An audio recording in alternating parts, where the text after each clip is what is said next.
Vous écoutez France Culture.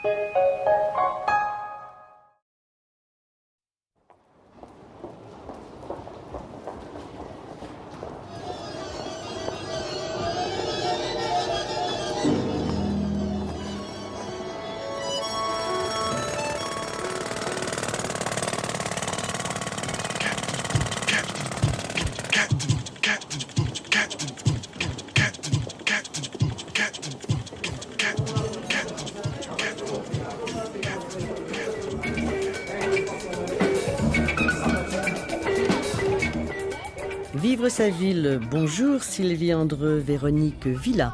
Ce matin, barrage pour le Mont Saint-Michel.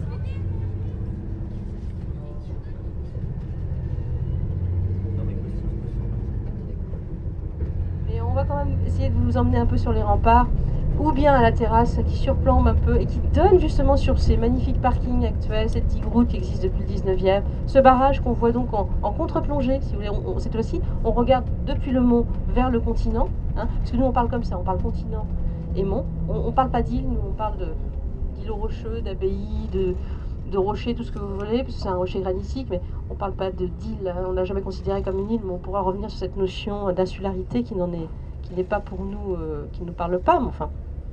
Donc on sera du côté du rocher, on regardera le continent, et moi il me semble que c'est lorsqu'on est un peu sur ce point haut, le seul d'ailleurs de la baie, c'est-à-dire le mont, qu'on prend la dimension de la progression des herbus qui pose souci finalement, qui n'est pas un souci environnemental évidemment, parce que l'herbu est un élément constitutif des écosystèmes de la baie, mais qui est un souci de paysage on va dire, et d'intégrité du rocher. Le rocher se comprend dans des grèves nues et sans herbus, enfin c'est ça fondamentalement son origine. Donc on prend bien la dimension des herbus, de la progression, de l'ensablement, des paquets de sédiments qui se sont déposés au fond de la baie, parce que tout s'est accumulé en fond de baie, le mont est en fond de baie. On prend la dimension aussi du Couesnon, ce fleuve qui a perdu toute vigueur hydraulique et qui serpente, vous allez voir lamentablement au milieu des herbus, enfin il n'a plus d'estuaire, il n'a plus de delta, il est totalement assoupi, on va le réveiller. Et puis on prend aussi la dimension de l'échelle à laquelle on agit. Là on va arriver dans la baie, ce qu'on appelle la baie du Mont Saint-Michel, c'est 900 km², c'est-à-dire un territoire très très important qui va de Saint-Malo, Cancale on va dire, plutôt à Granville. 900 km² d'estran où la marée rentre et ressort, une baie qui est très plate, qui se sédimente inexorablement de toute façon. À l'intérieur de cette grande baie, nous avons une petite baie qui est un territoire plus proche, qui fait 45 km², et qui va de la pointe de la Bretagne, on vous le montrera, on la distingue à l'œil, c'est-à-dire la pointe de la poldérisation, d'une poldérisation à l'autre, puisque le projet c'était bien de poldériser, y compris le Mont Saint-Michel. Donc là on est sur un territoire de 45 km² qui est plus familier que celui du projet. Et puis nous, notre échelle d'intervention, le mont, c'est 2 ou 4 km² autour. L'échelle, elle est là, honnêtement, elle est dimensionnée au propos. C'est-à-dire, l'idée, c'est d'agir dans un petit périmètre pour retrouver le caractère maritime du Mont Saint-Michel.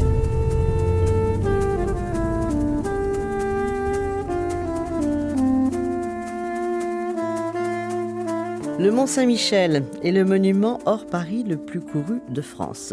L'on atteint les 3 millions de visiteurs, c'est dire l'atteinte portée au site par l'encombrement des touristes, des voitures et des autocars. Autre danger, l'ensablement de la baie et la progression des herbus. Tout concourait à la perte de l'esprit du lieu. Un barrage vient donc d'entrer en fonction face au mont en charge de refouler très au large les sédiments marins. Viendront ensuite l'édification d'une longue passerelle en remplacement de la célèbre digue du 19e siècle et le déplacement des voitures côté continent. Le Mont Saint-Michel aura retrouvé son caractère maritime et pourquoi pas spirituel. En ce dimanche du patrimoine, nous assistons à la radio à un des premiers lâchers de vannes du barrage, ouvert au public toute la journée et présenté par ses acteurs principaux. Ce matin, à Vivre sa ville, barrage pour le Mont Saint-Michel avec Luc Weisman, architecte, Laurent Beauvais, président du syndicat mixte de la baie du Mont Saint-Michel, François-Xavier Bolincourt, directeur de ce même syndicat, et Claire Montémont, attachée de presse. Et autour de 7h35, nous serons avec Jackie Cruchon, directeur de l'urbanisme de la ville de Bayonne, à propos des secteurs urbains sauvegardés.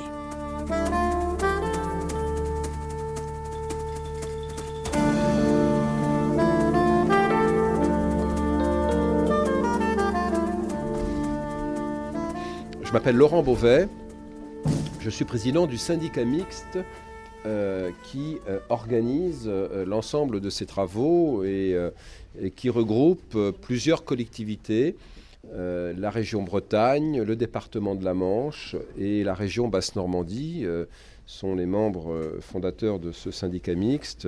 Et ce syndicat travaille avec l'État et avec l'Europe puisque ce sont tous ces partenaires qui financent le projet. Je suis heureux de vous accueillir ici dans le pavillon d'information d'aujourd'hui. Il y en aura dans quelques temps un autre, mais qui donne les informations les plus pratiques et les plus précises, bien entendu, aux nombreux touristes qui viennent ici sur le Mont. Très globalement, c'est un projet à 200 millions d'euros. Les contributions des collectivités de l'État et de l'Europe sont fixées à 164 millions d'euros. Ça veut dire que la différence se trouve réalisée et prise en charge au travers d'une délégation de service public. C'est-à-dire qu'on a confié au secteur privé le soin de réaliser un certain nombre d'ouvrages qui du coup ne sont pas à la charge des collectivités, mais se trouvent réalisés au travers de cette délégation de service public. Ce projet de rétablissement du caractère maritime, c'est illustré, et le barrage en est la première étape, comprend plusieurs phases, plusieurs opérations d'importance. La première, celle que vous aurez l'occasion de voir de vos propres yeux tout à l'heure, est celle du barrage. Donc le barrage, il est là. Le barrage, il est réalisé. Il y avait avant un barrage qui gérait le Couesnon et la baie, qui a disparu depuis. Et en 3 ans, de juin 2006 à juin 2009, un nouveau barrage a été réalisé. Je ne sais pas si M. Weismann est là. Pardon, excusez-moi, je ne vous ai même pas présenté M. Weismann, qui est l'architecte, qui en parlera bien mieux que moi dans un instant, qui a été le concepteur. Et donc ce barrage est réalisé. Vous allez voir tout à l'heure le fonctionnement du barrage. Il a un rôle très important puisque c'est lui qui régule la communication, si je puis dire, entre le Couesnon et la baie, avec des mécanismes d'hydraulique qui ne sont pas encore réalisés, qui sont complémentaires et qui sont fondamentaux pour réguler le passage de l'eau de part et d'autre de la digue. Autre point très important du projet, c'est bien entendu la disparition des véhicules qui sont encore aujourd'hui, vous le verrez, au pied du mont, par la réalisation d'un pont-digue qui fera en sorte que la communication entre les touristes et le mont se fera par un mode de transport, par une navette qui arrivera à 300-350 mètres environ au pied du mont et permettra d'acheminer ensuite les touristes dans le mont jusqu'à l'abbaye tout en haut. Troisième opération lourde, le parking. Qui sera le nouveau parking, puisqu'il n'y en aura plus au pied du mont et pour une bonne partie sur la digue. C'est lui qui est l'objet d'une délégation de service public. Et cette délégation de service public, au-delà de la réalisation du parking, porte un autre objet très important, la navette et le mode de transfert des touristes vers le mont. Si nous réalisons la passerelle, la délégation de service public porte le type et le choix de la navette qui transférera les touristes sur l'arrivée au mont. Voilà. Je vais terminer en disant que le rétablissement du caractère maritime, qui est l'objet de ce syndicat et l'objet de ses travaux et surtout l'objet de discussions pendant des années, je dirais pas des siècles, mais depuis très très très longtemps, le rétablissement du caractère maritime a commencé depuis l'été 2009, puisque le barrage est achevé. Il y a eu d'ailleurs quelques chroniques pendant l'été avec des touristes et des guides mal informés des effets immédiats du barrage, puisque désormais, dans la baie, la circulation des eaux n'est plus la même qu'avant. Évidemment, il fonctionne. Et donc, c'est la première concrétisation. Bien entendu, aujourd'hui, les touristes arrivent toujours au pied du mont, en voiture. Donc, on ne peut pas dire que toute la partie environnementale, comment dirais-je, globale et un peu spirituelle du projet est réalisée, puisque la découverte du mont, de la baie, n'est pas encore possible, bien entendu, tel que je l'ai décrit tout à l'heure. Mais le rétablissement du caractère maritime a commencé, il n'est pas complet, c'est un premier pas, et moi je suis chargé, en tant que président de ce syndicat, dans un dialogue avec l'État, qui finance le projet de façon substantielle, je suis chargé d'assurer aussi un calendrier pour que tout ceci soit finalement réalisé, et je vais terminer là-dessus,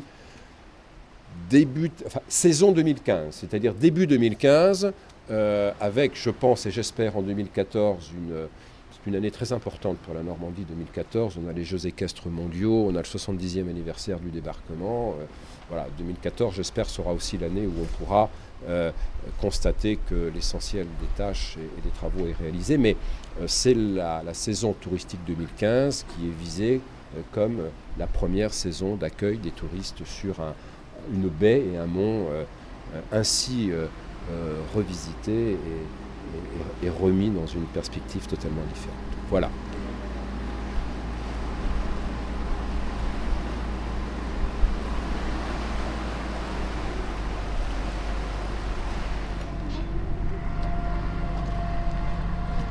Luc Weisman, qu'est-ce qui va changer dans l'approche du Mont-Saint-Michel avec ce barrage, nouvel ouvrage du site? Alors, le barrage propose, au-delà de sa fonction mécanique elle-même et hydraulique, propose un espace de contemplation qui soit un lieu où on puisse prendre le temps au fond. Le temps d'avoir un rapport au temps naturel, au ciel, à la mer, puis un rapport au temps physique, à la durée, qui soit peut-être d'un autre ordre que celui qu'on a dans la ville et dans ce monde urbain dans lequel on est.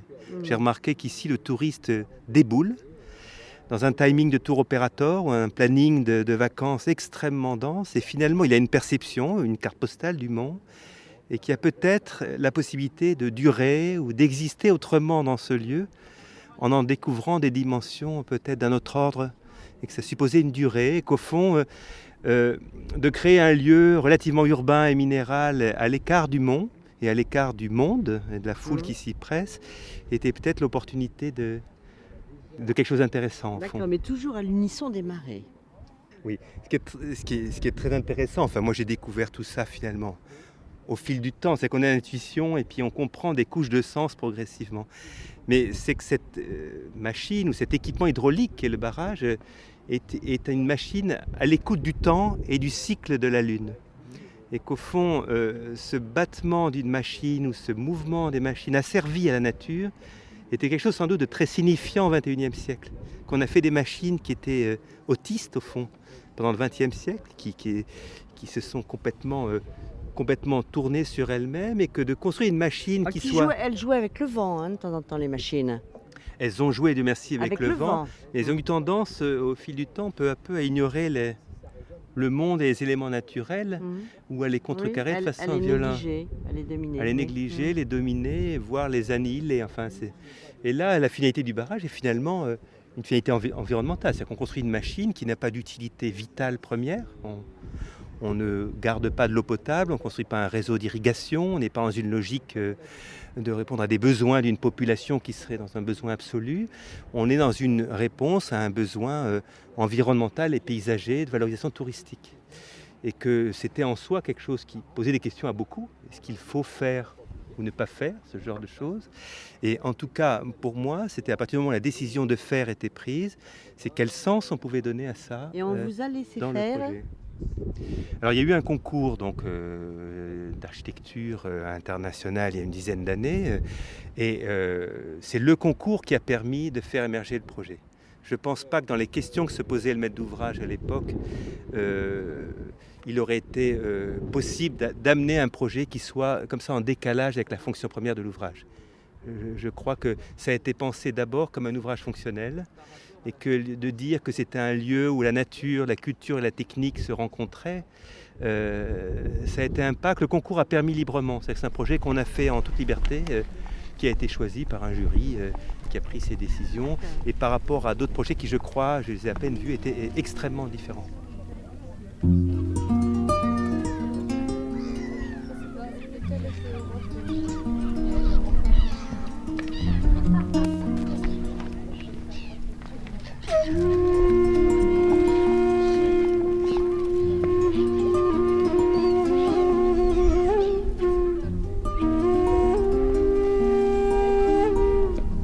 François-Xavier de Bolincourt, directeur du syndicat mixte. Les courants à marée montante sont beaucoup plus puissants qu'à marée descendante. Et dans la baie du Mont-Saint-Michel, c'est spécialement vrai, parce que vous le savez, c'est les plus grosses marées d'Europe, avec des marnages très importants. Et à l'inverse, pour le reflux, des fleuves côtiers pas très puissants. Donc le phénomène est aggravé dans la baie du Mont-Saint-Michel.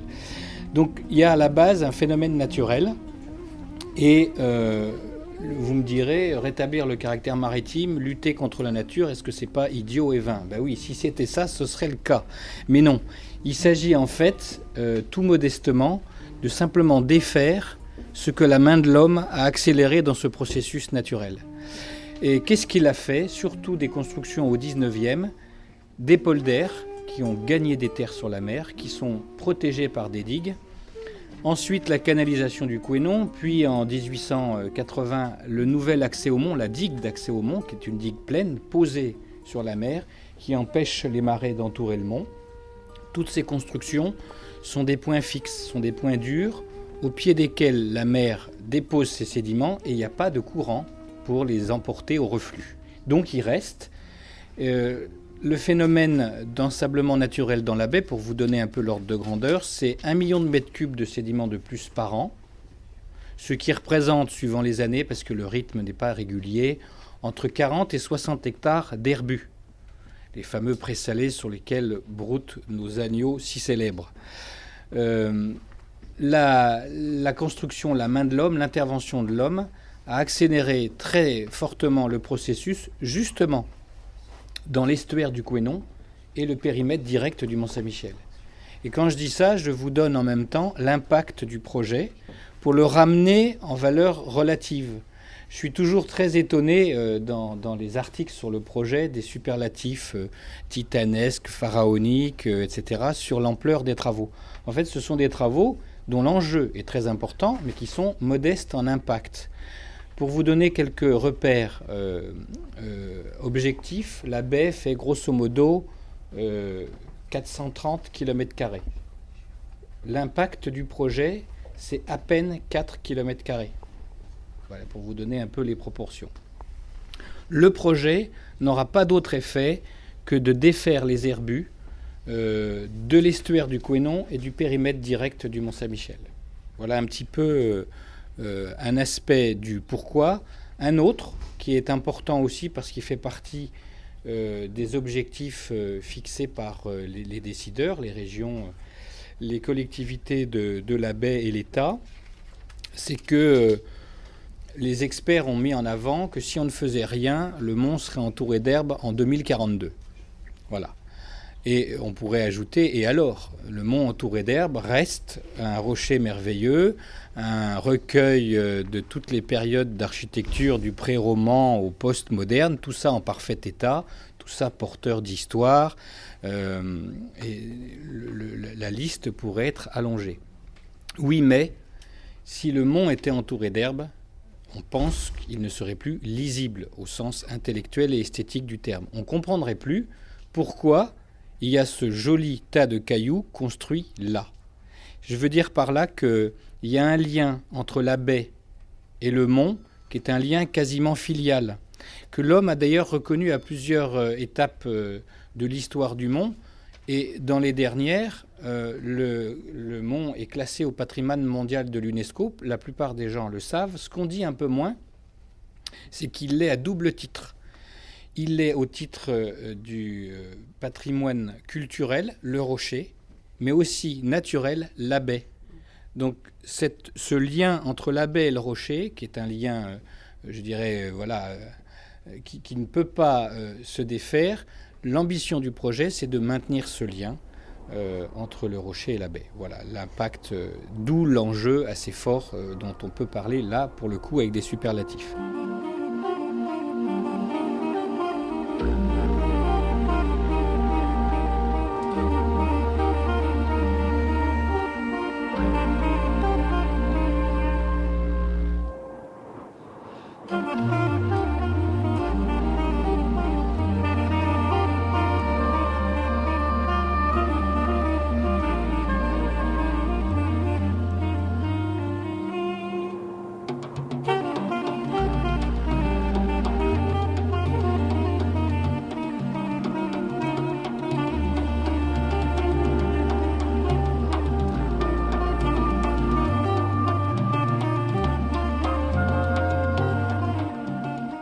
Il y a un rapport au temps dans ce site qui est extrêmement particulier, que le projet glisse dans le temps comme ça, pour des raisons techniques diverses et variées, n'est pas étonnant parce que c'est un endroit où on sent la pulsation du temps, et c'est un temps qui est lent, qui n'est pas forcément le temps de la société occidentale contemporaine, ou des urbains que nous sommes, disons.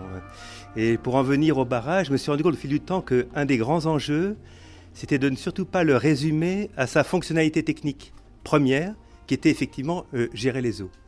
Et que le fait de construire un équipement au service du Mont-Saint-Michel et de son environnement à cet endroit-là avait un sens d'un autre ordre environnemental, culturel, spirituel aussi, et qui peut-être à ce début du XXIe siècle était tout à fait premier. On a basculé de siècles en basculant peut-être de notre rapport au monde, à la planète et à la question de l'écologie, de l'environnement et du respect des choses. Et dans ce sens-là, moi, ce qui m'a beaucoup intéressé comme architecte, pour intervenir là-dessus, je n'avais jamais travaillé sur un barrage. Ce qui m'a intéressé, c'était de voir comment ce qui était un équipement technique pouvait prendre une dimension culturelle et prendre un sens qui soit en rapport avec le génie du lieu et la particularité du site.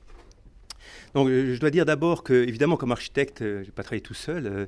Nous avons travaillé avec des ingénieurs d'un tout un tas de corps de métier, des hydrauliciens, des génies civilistes, des automaticiens, des mécaniciens. Voilà, un des grands enjeux était de voir comment on pouvait se concilier cette logique fonctionnelle de mise en œuvre de mécanismes techniques complexes à des fins très particulières et assez originales, au fond, parce que cette idée de se servir de l'énergie de la mer pour gérer des chasses qui vont renvoyer des sédiments à l'horizon, enfin, c'est vraiment la spécificité de la géographie du lieu qui a induit ça. Et c'est quelque chose qui est très original. L'autre originalité, pour en venir au site, c'est la géographie du lieu lui-même, puisque le barrage donc, est situé ici, effectivement entre la Bretagne et la Normandie, comme une espèce de trait d'union qui me paraît... sur le plan symbolique et concret, quelque chose de très important, mais aussi peut-être entre l'univers commerçant de la caserne qu'on a traversé avec ses hôtels et cette façon dont le commerce s'agrège sur le flux des visiteurs depuis des décennies, et puis le monde des polders, donc ce monde paysan gagné sur la mer, qui sont deux réalités du rapport de l'homme avec la nature et les flux de personnes, qui est une thématique absolument intéressante, parce que ce sont deux versants finalement de l'activité humaine qui sont complémentaires. Il y a aussi cette réalité entre le nord et le sud. Au sud, cet univers donc, de l'intérieur des terres, avec le Couesnon canalisé sur 5 km, qui est un paysage absolument magnifique et extrêmement directif. Et puis au nord, au contraire, les divagations du Couesnon, qui font partie de l'imaginaire de la baie et du Mont-Saint-Michel, avec cet univers d'incertitude, de risque, de sable mouvant, et aussi tout cet imaginaire collectif qui s'y rattache. Et cette position du barrage m'est apparue comme quelque chose d'extrêmement signifiant à cette interface comme ça entre le nord, le sud, l'est et l'ouest, comme un lieu qui était un lieu de regroupement et qui pouvait constituer pour les visiteurs au fond un lieu de contemplation qui précède l'arrivée au mont. Et se dire qu'on est dans un monde qui consomme la culture de façon immédiate et peut-être qu'on avait à prendre une autre temporalité dans l'appréhension d'un paysage ou d'un monument comme celui-là, qui était de dire avant d'aller au mont, on peut peut-être s'arrêter et regarder le rapport du mont à l'environnement naturel et au paysage, qui est un des éléments essentiels du mont, pour que la découverte après piétonne ou par navette puisse se faire dans une espèce d'intelligence de la géographie du territoire au fond.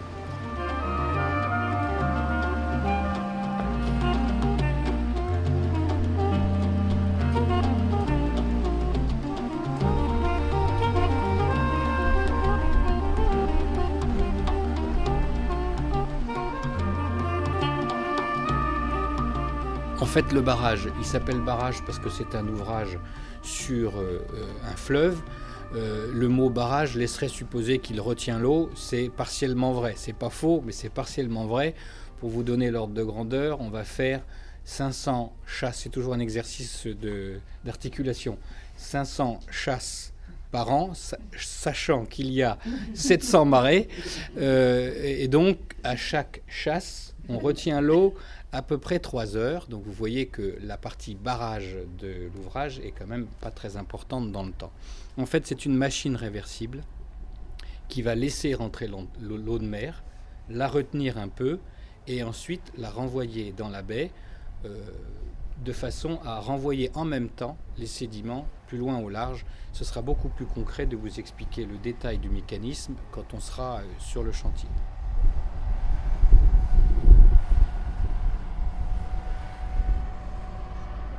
Le monument est évidemment le mont et n'est pas le barrage en soi. C'est un ouvrage qui est au service du Mont Saint-Michel, de son rapport à l'environnement.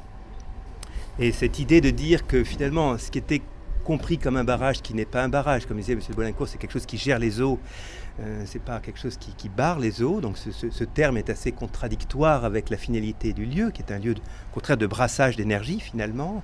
Que ce lieu-là, c'est-à-dire que la promenade sur ce lieu était à l'interface entre les machines qu'on allait pouvoir contempler, donc qui existent maintenant, et puis de l'autre côté, au contraire, un univers beaucoup plus ouvert, qui est peut-être rejoint la quête du sens, quoi. Ce qui m'est apparu peu à peu, c'est que finalement on passait notre vie entre la recherche et la maîtrise des choses, et puis au contraire la contemplation ou la tentative de découverte de ce qu'on ne pouvait pas maîtriser, qui était plutôt le rapport au cosmos et à l'ensemble de la réalité. Parce que je parlais du rapport au temps, on parlait tout à l'heure de l'heure des marées, c'est quelque chose d'assez étrange et étonnant, c'est que cette machine est au service de l'environnement, mais c'est une machine qui est à l'écoute du temps, puisqu'elle ne fonctionne qu'en fonction des heures de marée, puisque les aires de stockage et restitution des eaux sont liées aux heures des marées, qui sont elles-mêmes liées au calendrier lunaire. Et qu'au fond, j'ai découvert il y a quelques années que c'était au fond une espèce d'horloge cosmique, c'est-à-dire que le battement du temps avec sa lenteur, qui est le temps du mois lunaire finalement, allait se faire... la machine allait être à l'écoute de ce battement du temps. C'est quand même assez rare d'avoir fait des machines qui étaient quelque part asservies à la réalité naturelle des choses, quoi. Et que de mettre en relation un lieu de contemplation avec cette recherche-là était quelque chose de très signifiant dans ce lieu-là. Et qui était finalement dans une espèce de respect du génie du lieu et de l'âme du Mont Saint-Michel dans son essence même. L'enjeu étant que cet ouvrage-là, enfin, j'espère que ça sera le cas au fil des ans, mais appartienne à ce qu'est le Mont Saint-Michel de façon intrinsèque. Pas seulement par sa fonction première, mais aussi parce qu'il est en soi, et qui rentre dans une espèce d'imaginaire en soi, je dirais.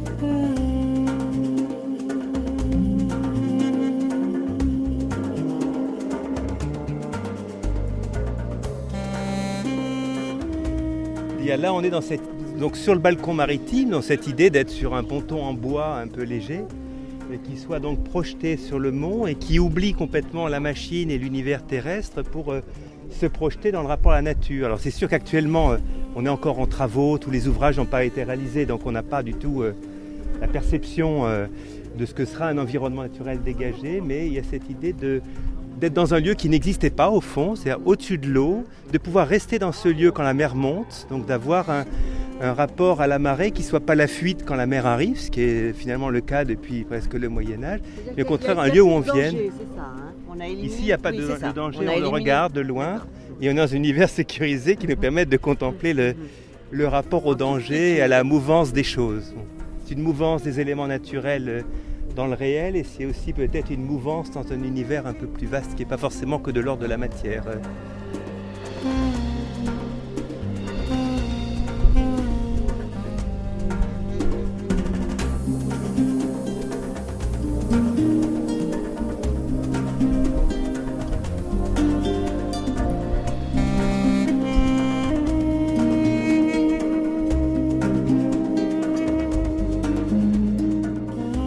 Je ne sais plus à qui je disais tout à l'heure, cette histoire de l'individu. Bon, là, il y a des voitures. Regardez les deux personnes, là, elles sont à 500 mètres. elle se détache sur la silhouette du site. Bon là, la lumière est pas belle aujourd'hui. Ou une voiture. Je vous parlais du bruit. Vous entendez les voitures? Oui, Quand elle sera à 1 kilomètre, on entendra pareil. Ah oui, d'accord. Vous entendez là? Alors quand il y a l'eau, la nuit, je suis venu la nuit ici avec les chutes d'eau. La vanne s'ouvre, là, c'est tout récent. Et d'un seul coup, le bruit de la chute arrive dans un silence absolu. Puis un oiseau, un envolé d'oiseaux au-dessus, je vous assure, c'est une espèce de spectacle total, quoi. De conjonction entre une mécanique, un lieu, une géographie, et puis bon, les oiseaux, la nature. Oui. Alors cette histoire de la distance. Bon, alors l'histoire de l'imbrication des distances, c'est complètement fou, c'est des rapports d'échelle. Je me rappelle quand j'ai fait le concours, j'avais la jambe cassée, je ne pouvais pas bouger là. Et j'ai fait un croquis, c'était une main, j'ai eu l'idée de ce pupitre, c'était une main posée dessus, c'était le rapport de la main avec le paysage. Je disais qu'au fond, il y avait ce rapport du petit, enfin, et puis même de l'homme, enfin, de l'individu, de la personne, avec le grand paysage, avec le cosmos. Ici, c'est un lieu pour ça, le mont. Quand on est sur la terrasse de l'Ouest, en haut du mont, on a un rapport à l'environnement dingue. Ici, on voit le mont, le paysage, et puis en haut, on redécouvre la baie. Et on est dans cette espèce de chose stable, de verticale stable, dans un univers mouvant. C'est ce rapport du fixe et du mobile. Alors, question plus terre à terre. Est-ce qu'il a été facile de travailler avec les habitants du Mont-Saint-Michel? On n'a pas fait de travail comment est-ce qu'on a bien sûr, mais comment est-ce qu'on a accueilli votre projet? Oui. Je crois que notre projet a été accueilli de façon, ça a été assez difficile, on va dire. Le projet est difficile pour des raisons culturelles, pour plein de raisons. Parce que comme on l'a vu tout à l'heure dans la présentation, pour parler de ça, il faut avoir parlé de tout un tas d'environnements pour lesquels beaucoup de gens étaient hostiles. Il y a eu beaucoup d'hostilités au projet général qui ont amené des hostilités après plus ponctuelles. Et depuis que le chantier a démarré, il y a un rapport différent au projet. Les choses commencent à exister. Mais l'année dernière, il y a eu des portes ouvertes, il y a eu des milliers de personnes qui sont venues dans le chantier. Et ça a été assez étonnant quoi, de voir la découverte par les gens du pays de ce qui se construisait là, qui était pour eux une abstraction un petit peu... Et là, ça pourrait être un plus quand même, non? Pour eux. Mais je crois qu'ils le découvrent. C'est ça. Ils sont fiers de ça maintenant. Moi, j'ai vu des élus du coin qui exprimaient une fierté de l'existence de ça. Ils vont se l'approprier, j'espère vraiment. Et vous diriez que le Mont-Saint-Michel, c'est le lieu patrimonial par excellence? Pas le Mont-Saint-Michel. Le Mont-Saint-Michel dans son rapport à la nature. Le Mont-Saint-Michel et le site du Mont-Saint-Michel qui sont un lieu patrimonial par excellence. Je crois qu'on chosifie les objets monuments et qu'on doit apprendre à resituer les monuments dans leur minéralité, dans leur rapport à la nature, je pense. C'est une portée qui est beaucoup plus... On est dans un monde qui chosifie, en gros, qui met sous cloche, qui survalorise. Et là, vous rendez la vie, quoi, c'est ça? Le mouvement. Bon, c'est pas moi qui rends la vie. On rend une possibilité de contemplation de quelque chose qui existe, quoi. L'idée, c'est de révéler, au fond...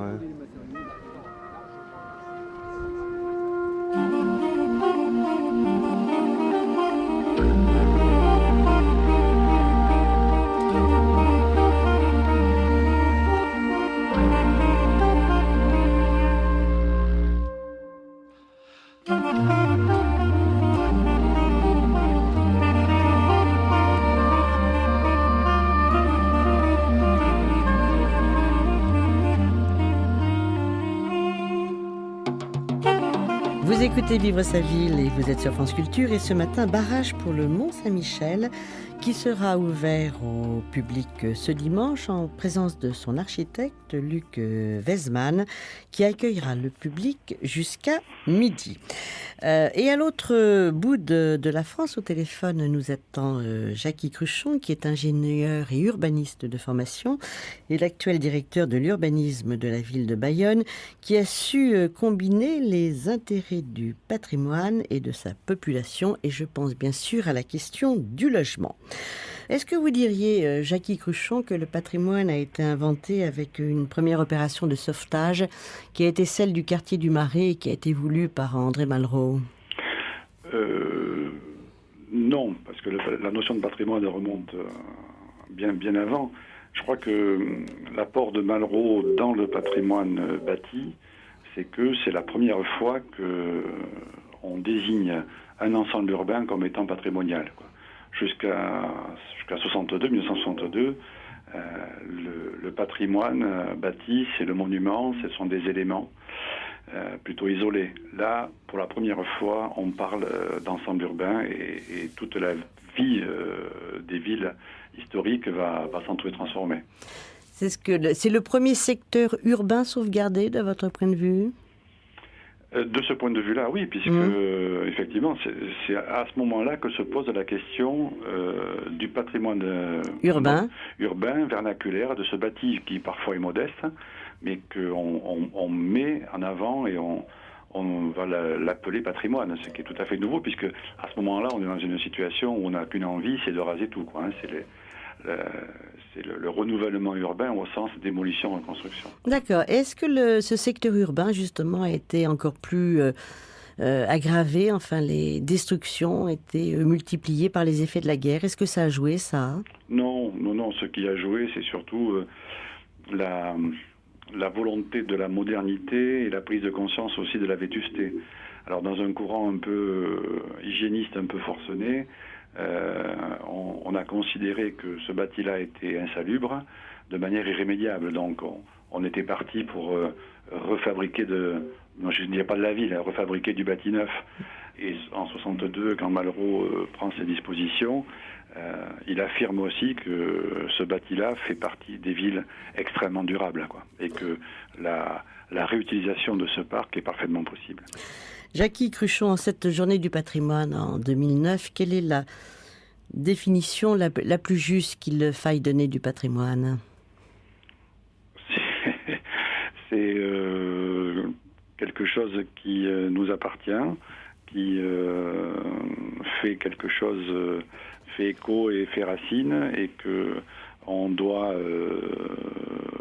faire évoluer, mais transmettre également, et charge à nos successeurs de se l'approprier à nouveau.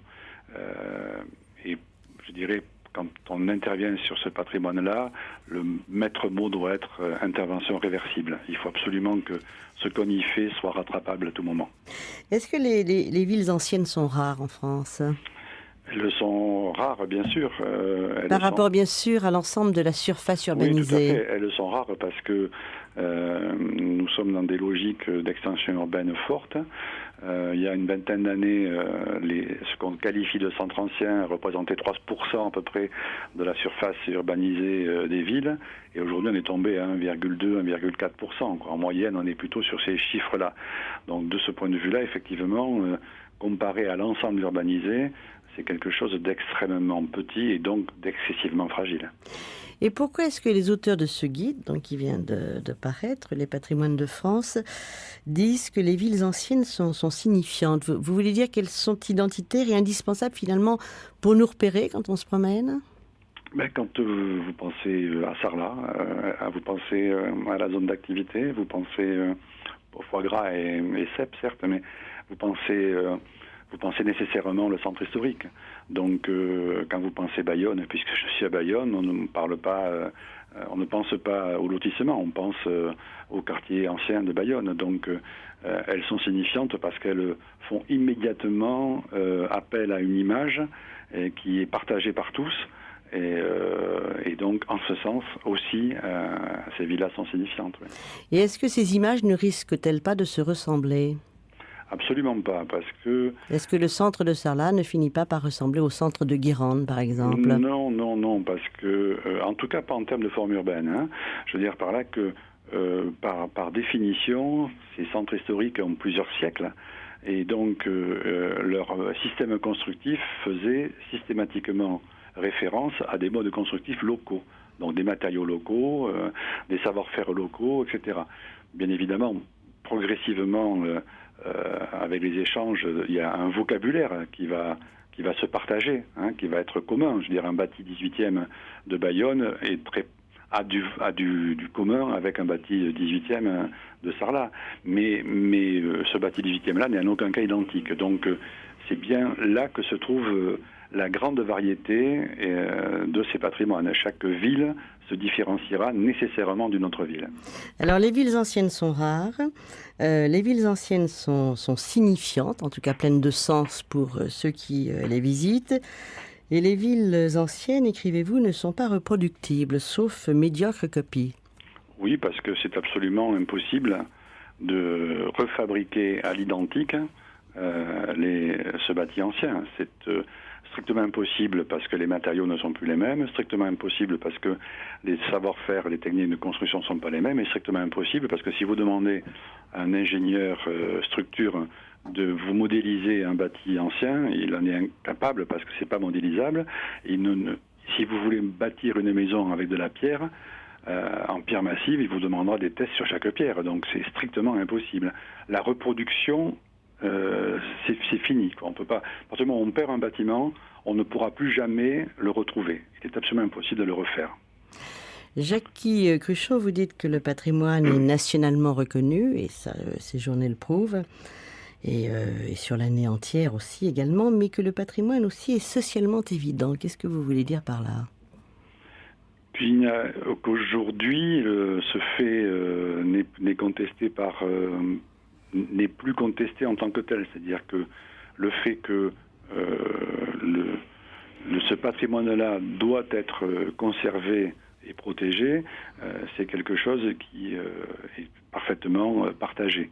Ensuite, la manière dont on envisage d'intervenir dessus et la manière dont on va essayer de traiter ce tissu-là, par contre, là, il peut y avoir des approches très différentes, voire même des approches destructrices, quoi. Alors, quelles sont les approches que vous encouragez, vous ? À nouveau, si vous voulez, celles qui vont d'abord fondamentalement se fonder sur une connaissance. On n'a pas... moi, j'ai l'habitude de dire que chaque immeuble nous parle et que chaque immeuble est un individu particulier et qu'il faut d'abord regarder comment il est fait, qu'est-ce qu'il dit, pour pouvoir intervenir dessus. Donc le systématique est strictement impossible. Si vous intervenez sur un bâtiment qui est en pierre et qui date des années du 18e ou du 19e, la manière dont les pierres sont taillées, dont on les sont finies, n'est pas du tout la même chose. Les menuiseries, bien évidemment, encore plus. Donc on ne peut pas individualiser originellement ce bâti-là. Il faut bien comprendre d'où il vient, comment la ville a évolué et comment il est le produit d'une histoire économique, sociale, architecturale, technique.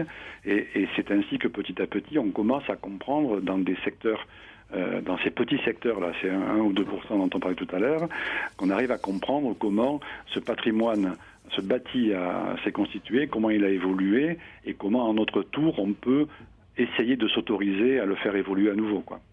Alors, comment est-ce que l'on vit dans le centre-ville de Bayonne, que vous connaissez bien ? Je disais, en ouverture de cet entretien avec vous, que Bayonne avait sans doute le mérite d'avoir su préserver un patrimoine et y maintenir des conditions de vie possibles pour les habitants. Bayonne se caractérise par un tissu ancien extrêmement dense. Et cette densité a été tout à fait naturellement mal vécue et mal perçue, et donc a généré une désertification du centre historique. Mais en même temps, on a un bâti qui est particulièrement remarquable, non pas forcément individuellement, il n'y a pas nécessairement beaucoup d'immeubles qui individuellement sont intéressants, enfin sont remarquables, mais on a par contre un ensemble urbain qui est extraordinaire. Et le défi qu'on a eu à prendre, ça a été de retravailler ce tissu, recomposer partiellement ce tissu tout en le protégeant. Donc on a 2 maîtres mots. Le premier, c'est protéger, mais le second, c'est démolir. Et de manière curieuse, la démolition devient un élément de sa protection, au sens où, par des sélections vraiment ciblées d'endroits où il faut démolir, on peut rendre à nouveau ce bâti utile et donc habité, et donc s'il est utilisé, il va à nouveau être sauvé, quoi. Donc ça, c'est le premier défi qu'on s'était... Utile, vous voulez dire qu'il est possible de trouver un logement dans le centre de Bayonne ? Ah, mais non seulement il est possible de trouver un logement, enfin, je vais même vous renverser la proposition. C'est-à-dire qu'il est aujourd'hui très difficile de trouver un logement restauré dans le centre de Bayonne libre, puisqu'ils sont tous occupés, quoi. Donc il y a vraiment un intérêt à habiter. Donc on n'est pas dans une ville décor, c'est ce que je voulais dire. Absolument pas, non. Mais parce qu'on a beaucoup travaillé, et ça c'est le mérite des secteurs sauvegardés, on a aussi travaillé sur tout ce qu'on appelle les intérieurs des immeubles. C'est-à-dire on n'est pas uniquement en protection des façades et des toitures, on est aussi en logique d'attention et donc de protection des intérieurs, les cages d'escalier, des logements, des lambris, des cheminées, des plafonds, des portes, etc. Et cette attention le pari qu'on a voulu faire ici, ça a été de dire habiter en centre-ville, effectivement, c'est pas forcément simple. Donc si on traite le logement de centre-ville exactement comme on traite le logement de périphérie, il n'y a aucune raison pour que les gens choisissent, je dis bien choisissent, d'aller en centre-ville. Ils vont préférer choisir la périphérie parce que malgré tout, la voiture est plus près, l'ensoleillement est sans doute meilleur, etc. Donc on a cherché à faire de ces logements des logements uniques, en jouant sur des typologies, sur des volumétries, sur des distributions originales, et en jouant aussi sur le patrimoine de toutes ces maisons, sur la qualité patrimoniale. Et en combinant cette typologie, cette organisation du logement qui est beaucoup plus luxueux, je dirais, même quand c'est modeste, que du logement neuf, et puis cette dimension patrimoniale, mais tout d'un coup, on a permis de produire sur le marché un logement qui était concurrentiel parce que produit unique et en même temps intéressant et donc devenant un vrai choix, quoi. Est-ce que vous diriez que tout le patrimoine urbain français est répertorié aujourd'hui, inventorié ? Alors, loin de là. Loin de là, parce que quand Malraux a inventé, si j'ose dire, les secteurs sauvegardés, il imaginait qu'à peu près, à l'époque, avec les critères de connaissance et de sélection de l'époque, qui évoluent, bien évidemment, il imaginait qu'à peu près 500 quartiers méritaient ce label secteur sauvegardé. Aujourd'hui, il y en a 102 qui sont secteurs sauvegardés. Donc on est bien loin déjà de cette approche initiale. Et dans ces 102 secteurs sauvegardés aujourd'hui, les secteurs sauvegardés de première génération n'ont pas ce qu'on appelle les fiches à l'immeuble, n'ont pas cette connaissance établie individuellement par bâti. Donc là, la connaissance est encore très, très incomplète sur ces Rolls-Royce, sur ces 100 quartiers dont je parle. Et si je vais dans le champ des ZPPUP, des zones de protection architecturale, urbaine et paysagée, il y en a à peu près 500, 550 aujourd'hui, pratiquement aucune à un fichier à l'immeuble, donc à une connaissance établie, transmise, qu'on peut porter à connaissance d'autres sur ces maisons-là. Donc la connaissance est très très imparfaite. Alors j'ai répondu pour vous à la question des moyens, mais je vais vous laisser répondre. C'est manque de moyens, c'est faute de moyens, tout ça. Vous me donniez l'autre jour l'exemple de Béziers. Oui, c'est faute de moyens. L'exemple de Béziers que je vous donne l'autre jour, c'était que effectivement on a un bâti qui apparaît Béziers est une ville intéressante, je ne vais pas dire ce que j'ai pas dit. On a un bâti qui apparaît relativement 19e, on va dire, pour simplifier le propos, et quand on commence à gratter un petit peu sous les enduits, on se rend vite compte que le médiéval est là et qu'on ne le voit pas.